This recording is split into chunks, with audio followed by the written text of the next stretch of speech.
আসানসোলের কুলটি থানার দিসেরগড় গ্রামের একটি বাড়িতে এনআইএ অভিযান।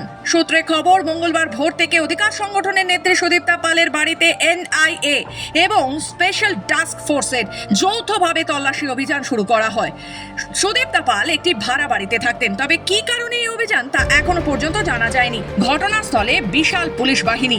4 ঘন্টা অভিযান শেষে এনআইএ এবং এসটিএফ তারা বেরিয়ে যায়। সুদীপ্তা পালের দাবি, একটি মিথ্যে অভিযোগের ভিত্তিতে তার বাড়িতে তল্লাশি অভিযান করা হয়েছে, যদিও এই ঘটনায় কাউকে আটক কিংবা গ্রেফতার করা হয়নি। সুদীপ্তা পাল জানান, তার বাড়ি থেকে কম্পিউটারের হার্ড ডিস্ক বাজেয়াপ্ত করে নিয়ে গেছে। আমি ঘুম থেকে যখন উঠিনি তখন আমাকে ডেকে আমার ঘরে হঠাৎ করেই তারা বলছে ইনভেস্টিগেশনের অর্ডারে আমরা কাগজ নিয়ে এসেছি এবং সার্চ ওয়ারেন্ট ওনারা দেখালো।